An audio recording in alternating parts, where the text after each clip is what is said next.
I had always heard stories about the Twilight Bar Cafe, nestled on the edge of the quaint but eerie town of Eldritch Grove. The place was famous, or infamous, depending on whom you asked, long before I set foot in it as the new owner. For years, it sat vacant, the previous owner having passed away under mysterious circumstances. The locals whispered about the old, peeling paint facade and the worn-out sign swaying in the wind, untouched, because nobody dared to tamper with what was considered a cursed spot. When I bought the cafe from the distant relatives of the last owner, I was fueled by a mixture of ambition and naivety.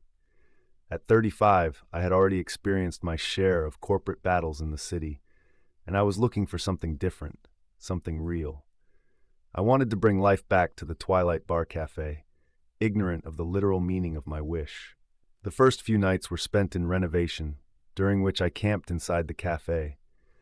The walls, lined with old black and white photographs and dusty shelves filled with ancient knickknacks, seemed to whisper secrets in the silence of the night. I often felt a cold draft sweep across the room, even though all the windows and doors were securely shut. It was on the third night, while scrubbing the old wooden counter, that I first saw them. Fleeting shadows out of the corner of my eye, vanishing when I turned to look directly at them. Perturbed but undeterred, I sought out Madam Esmeralda, the tarot reader whose shop was conveniently next door.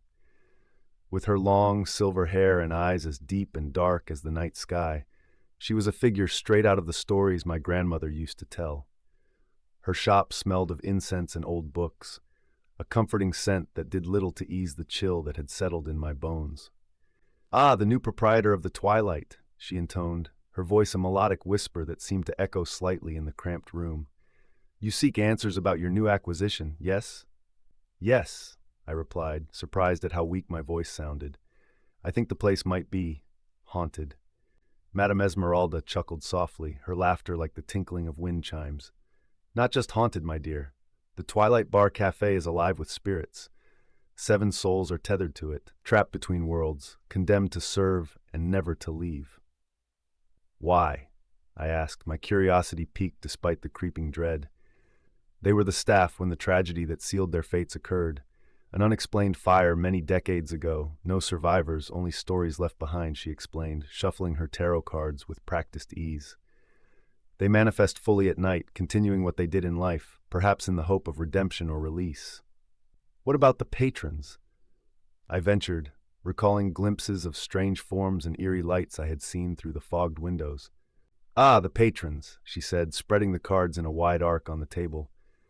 "They are not of this realm either. Vampires, witches, phantoms, and more, drawn to the energies of the cafe. They come to mingle with their own kind, away from prying human eyes." As she revealed the cards, each seemed to tell a part of the story, intertwining fate with the supernatural. The moon, the tower, the wheel of fortune, each card a piece of the puzzle that was the Twilight Bar Cafe. I realized then that my venture was not just a business, but a journey into the unknown. "Will you help me uncover more? Maybe free these spirits?" I asked, my resolve hardening. Madam Esmeralda peered into my eyes, her gaze unnerving yet oddly reassuring. "I will guide you, but know this, the path you choose is fraught with peril and mystery. Are you prepared for what is to come?" I nodded, unsure but determined.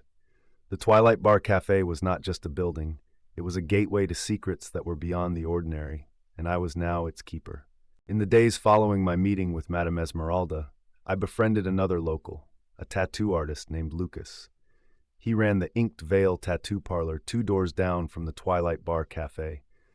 Lucas, with his myriad of tattoos depicting mythical and supernatural creatures, seemed almost too fitting a neighbor in this curious town. His keen interest in the paranormal made him a valuable ally. "Those walls hold more stories than just the spirits of the past," Lucas remarked one evening as we watched the cafe from his shop, where the windows gave a clear view of the Twilight's front. The ink on my skin thrums with energy whenever I walk past that place. Intrigued by his connection, I invited Lucas to join Madam Esmeralda and me as we planned to uncover the mysteries of the cafe and perhaps find a way to release the trapped souls. The first step was to understand who these spirits were and what bound them so tightly to the physical realm. Each night, as the sun dipped below the horizon, the spirits began to materialize more clearly. There were 7 of them, each with distinct features and mannerisms that told a story of their own. James, the bartender, always appeared in a crisp red vest, polishing glasses that never seemed to get clean. His eyes were sad, longing for a freedom he couldn't grasp. Eleanor, the waitress, drifted through the tables, her voice a soft melody lost in the winds of time. Her presence was gentle, yet there was a sharpness in her eyes, a reflection of a life snatched away too soon. Thomas, the cook, rattled pots and pans in the kitchen, his burly figure a shadow against the flickering stove light. He was the most vocal, often heard mumbling about the fire that claimed their lives. Clara, another waitress, twirled through the cafe, her laughter echoing against the walls, a stark reminder of the joy that once filled the space. Richard, the manager, kept his eyes on the books, his spectacles perched on the bridge of his nose. He was a stickler for order, his spirit tied to the ledger that never balanced. Sophie, the hostess, stood by the door, greeting unseen guests with a smile that never reached her eyes, forever waiting for someone who never came. Marianne, a performer who entertained guests with her piano, her fingers dancing over keys that produced no sound. Her sorrowful tunes were felt rather than heard. Lucas, intrigued by these apparitions, suggested using his skills as a tattoo artist to create symbols that might interact with the spiritual energy within the cafe. Tattoos are more than art. They are expressions of the soul. Perhaps they can bridge the gap between us and them, he theorized. Meanwhile, Madam Esmeralda focused on the tarot readings, each session revealing more about the events leading to the tragedy. Together, we planned a séance to communicate directly with the spirits, hoping to uncover any unresolved business that kept them tethered to the Twilight Bar Cafe. The night of the séance, the cafe buzzed with an unnatural energy. The patrons, those otherworldly beings of the night, seemed to sense the shift in the atmosphere, their eyes gleaming with a mix of curiosity and caution. Vampires whispered in dark corners, witches stirred their drinks with fingers aglow, and phantoms flickered in and out of view. As we sat at the center table, Lucas's freshly inked symbols adorning our arms, Madam Esmeralda began the incantation.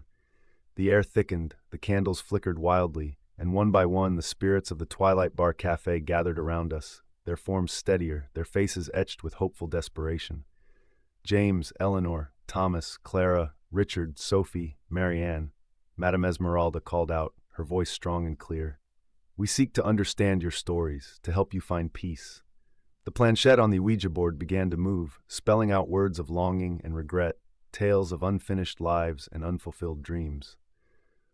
But as the night deepened, a dark figure appeared at the window, its presence malevolent, eyes glowing with a sinister red light.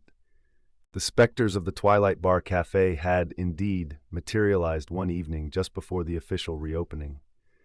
Under the dim glow of the restored vintage lamps, they appeared not as eerie phantoms, but almost as they were in life, each bound to the roles they cherished, their ethereal forms flickering with an intensity that grew with the falling darkness.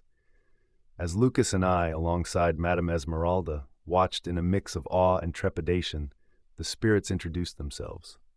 James, with a somber bow, explained, "We've been awaiting someone who could see us, hear us, someone who wouldn't flee in terror." "We know we are dead," Eleanor added softly, her voice a melancholic whisper. "But this place, these jobs, they were our lives, and now they are our afterlife. We fear that leaving might mean ceasing to exist at all." Their confessions painted a picture of souls not tormented by their fate, but rather resigned to it, finding a semblance of purpose in their spectral duties. "The twilight is our home, as much as it was in life," Clara chimed in, twirling a lock of ghostly hair around her finger, a playful smile lighting up her transparent features. The spirits spoke of the cafe not just as a place of employment, but as a refuge, a familiar space where they could cling to the echoes of their past lives. Richard, ever the meticulous manager, adjusted his glasses before stating, "We maintain order, keep the business running. It gives us a sense of normalcy, of importance." As we prepared for the official opening, Lucas suggested an idea that was as unconventional as it was inspired. Why not let them work here as they wish? Make the Twilight a haven not just for the supernatural patrons, but a place where these spirits can belong. Madam Esmeralda agreed. her eyes reflecting a deep understanding of the ethereal. There is power in acceptance and purpose. If they wish to stay, let this place be a sanctuary for them and for those who venture here. So it was decided that the Twilight Bar Cafe would operate with its ghostly staff, a feature that would attract not only the ordinary, but the extraordinary. The grand reopening was a spectacle of supernatural and human curiosity, with guests from both realms eager to witness this unique establishment. The night was lively, the air filled with a cacophony of sounds, from Marianne's spectral piano playing to the clinking of glasses served by Eleanor and Clara. Thomas's ghostly dishes were a hit, with flavors that seemed to transcend the boundaries of the mortal world. However, the dark figure that had appeared during the séance lingered in my mind. As the evening progressed, I noticed it again, lurking at the fringes of the celebration, its malevolent gaze fixed on the merry scene. Sensing my distraction, Lucas leaned in, his voice low. "Do you see it too, that shadow?" "Yes," I whispered back, unease knotting my stomach. "It's been watching us since the séance." Madam Esmeralda, overhearing our exchange, joined us. "That entity may be drawn to the energy here. It's not uncommon for places like this, brimming with spiritual activity, to attract darker beings." We knew then that our journey was far from over.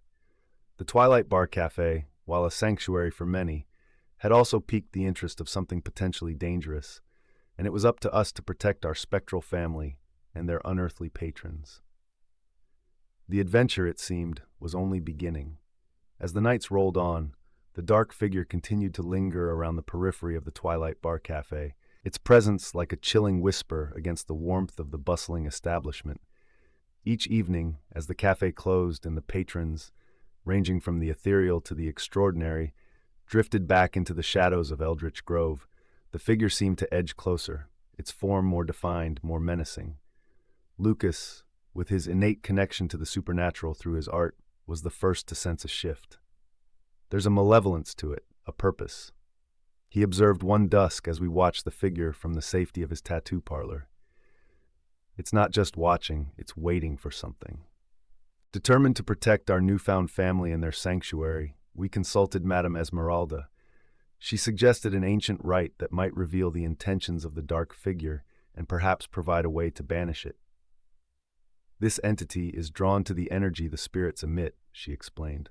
"We need to shield the cafe, make it a fortress of sorts against such darkness." Preparations for the ritual took days, during which the tension among the cafe's staff, both living and spectral, grew palpable. James and Eleanor began to manifest with increasing clarity, their forms almost solid, as if the impending threat pushed them to muster all their remaining ethereal energy. Richard, ever the overseer, kept meticulous notes of everything we planned, while Clara and Sophie decorated the cafe with protective sigils that Lucas designed, infusing them with ink mixed with salt and iron shavings. The night of the ritual, we gathered inside the cafe, the doors locked, the windows shuttered. The spirits formed a circle around us, their hands linked through forces unseen, their faces set with determination. In the center of the circle, Madam Esmeralda placed an ancient artifact, a small obsidian mirror. "The mirror will reveal the truth behind the shadow," she stated, lighting candles at the cardinal points of the circle. "Be prepared for whatever may come." As the flames flickered, casting eerie shadows on the walls, the air inside the cafe thickened. A cold gust swept through the room despite the sealed environment, and the dark figure appeared at the threshold. This time it crossed the barrier, its form coalescing into a more humanoid shape, its eyes like coals burning red in the dim light. Madam Esmeralda began the incantation, her voice rising and falling in a rhythmic chant that seemed to vibrate through the very foundations of the building.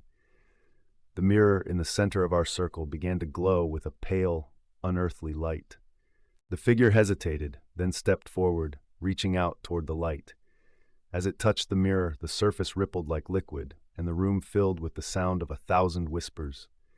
Images flashed across the mirror's surface, scenes of the cafe through the ages, the spirits in their living days, and then the figure itself, not as a menacing shadow, but as a man, dressed in the garb of a bygone era.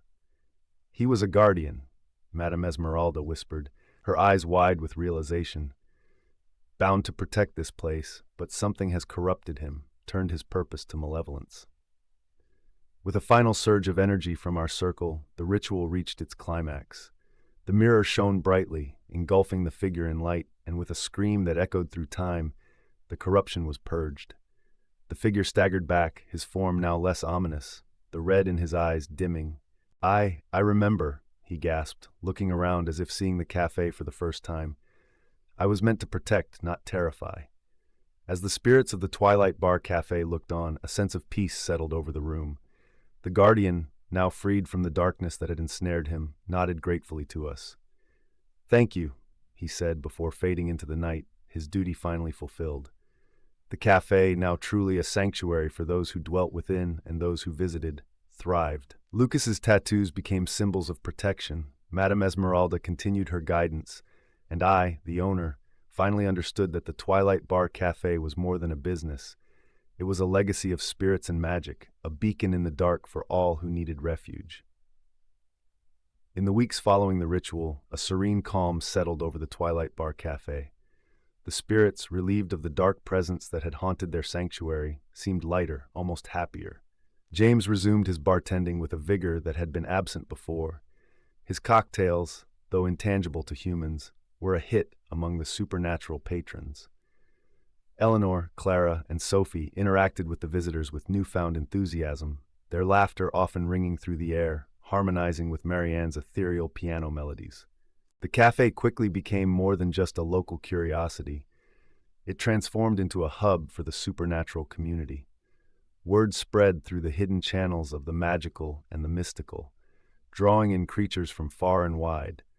Witches from the distant coven of the Whispering Woods began to frequent the cafe, their presence bringing with it a variety of magical herbs and potions, which they generously shared with Madam Esmeralda. Phantoms and spirits passed through the doors, each leaving behind stories from the ether that they inhabited. Lucas found a new niche for his art, creating tattoos that served not only as adornments but as talismans, each inked symbol imbued with protective magic. His shop, Inked Veil, became a sanctuary in its own right, a place where beings both mortal and otherwise sought refuge and strength. Madam Esmeralda, ever the sage, held nightly readings and seances, guiding lost souls and aiding those troubled by mystical dilemmas. Her tarot cards, already potent with magic, seemed to glow with a deeper energy, each reading bringing comfort or guidance to those who sought her wisdom.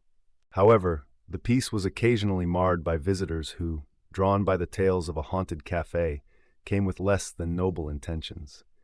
Some sought to challenge the spirits, disbelieving their existence or wishing to harness their energies for darker purposes. It was during one such incident that the true strength of the Twilight's community was tested. A group of rogue warlocks, intrigued by the rumors of a powerful guardian spirit and the magical patrons of the cafe, arrived one stormy night. Their leader, a charismatic but sinister figure named Darius, demanded to speak with the guardian, believing him to still be under the influence of the darkness we had purged. "We seek the power that this place hides," Darius declared, his voice cutting through the murmur of the cafe. "Surrender it to us, or we shall take it by force." The cafe's regular patrons, a mixture of the otherworldly and the spectral, rallied to its defense. The witches from the Whispering Woods stepped forward, their hands weaving intricate patterns in the air as they chanted spells of protection. Lucas, quick to act, passed around sigil-marked talismans to everyone present. As Darius and his followers prepared to unleash their dark magic, the cafe's spirits manifested with a power unseen before. Led by James, they formed a barrier around the warlocks, their ethereal forms glowing with a fierce light. "This cafe is under our protection," James stated firmly, his voice echoing with supernatural authority. "You will not harm this place or its patrons." Caught off guard by the unified front of spirits and magical beings, Darius and his group faltered. Madam Esmeralda, seizing the moment, stepped forward, her obsidian mirror in hand.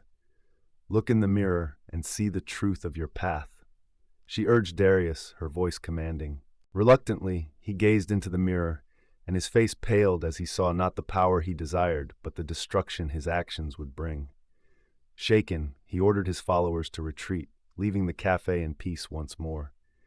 In the aftermath of the confrontation, the bonds between the patrons, both living and spectral, grew stronger.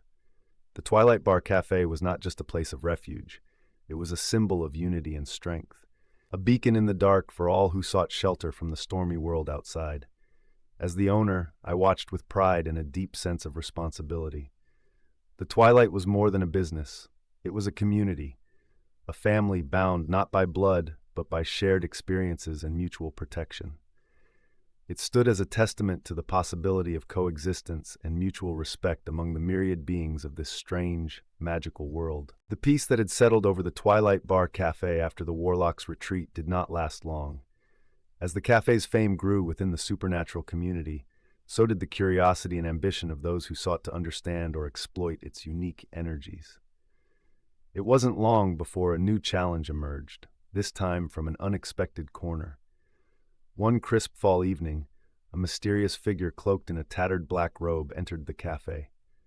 Unlike the other patrons, who carried with them an air of openness, this one exuded secrecy and a quiet menace. He took a seat in the darkest corner of the room, his eyes glowing faintly green, scanning the room methodically. Lucas, always sensitive to the nuances of energy in the cafe, was the first to approach me with his concerns. "There's something off about that one," he whispered, nodding subtly toward the stranger. "Feels like he's searching for something or someone." Determined to understand the intentions of our recent visitor, I approached the figure with a cautious smile. "Welcome to the Twilight Bar Cafe," I began, trying to sound as hospitable as possible. "Is there anything special you're looking for tonight?" When he spoke, the figure's voice was a raspy whisper, sending a shiver down my spine. "I seek the Book of Shadows," he declared, his eyes narrowing. "Rumors claim it resides here, guarded by the spirits of this place." The Book of Shadows was a legendary tome said to contain powerful spells and secrets of the supernatural world. Its last known location had been lost to time, and many believed it to be a myth. Intrigued and concerned, I turned to Madam Esmeralda for guidance. She confirmed the book's existence and its significance, but was unaware of its presence in the cafe. "We must find the book before it falls into the wrong hands," she advised. "If it exists here, it may be hidden or protected by enchantments only the spirits can sense." Together with the spectral staff and our trusted allies, we began a secretive search for the Book of Shadows. James and Eleanor led the investigation, their familiarity with every nook and cranny of the cafe proving invaluable. Late one night, guided by an ancient instinct, James discovered a hidden compartment beneath the floorboards of the storage room. The Book of Shadows lay inside, wrapped in a cloth woven with magical runes. Its cover was aged leather, and it pulsed with a palpable power. As I opened it, the pages fluttered as if breathing, and whispers filled the room, voices of the past sharing their wisdom and warnings. Understanding the danger the book posed, we decided to protect it using all the resources at our disposal. Lucas crafted new talismans, incorporating symbols from the book to enhance their potency. Madam Esmeralda devised a protective ritual, and the spirits prepared to defend their sanctuary. When the cloaked figure returned to claim the book, he found not a vulnerable target, but a fortified stronghold. The combined forces of the Twilight's patrons, both spectral and supernatural, confronted him, their unity and preparedness a stark deterrent. Realizing he could not overcome such strength, the figure retreated, vowing to return. "We have secured the book, but this is only the beginning," Madam Esmeralda warned us. "Others will come, drawn by its power. We must remain vigilant, ready to protect our haven and the secrets it holds." Thus, the Twilight Bar Cafe became not only a place of refuge, but a guardian of ancient knowledge. Its stories and mysteries deepened, drawing in those who sought its wisdom and those who meant it harm. Each day brought new challenges, and bonds formed in the fires of shared defense and mutual respect. As the legend of the Twilight Bar Cafe grew, so did its importance as a nexus for both the supernatural and the human worlds. The responsibility weighed heavily on my shoulders, but with the loyal and diverse community we had cultivated, facing these challenges became a shared endeavor. Given the recent threats, we bolstered our defenses and deepened our alliances.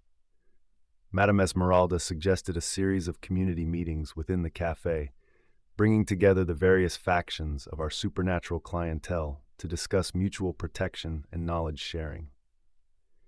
These meetings became a regular occurrence, transforming the cafe from a mere watering hole into a council hall of sorts, where creatures of all kinds could voice their concerns and offer their wisdom.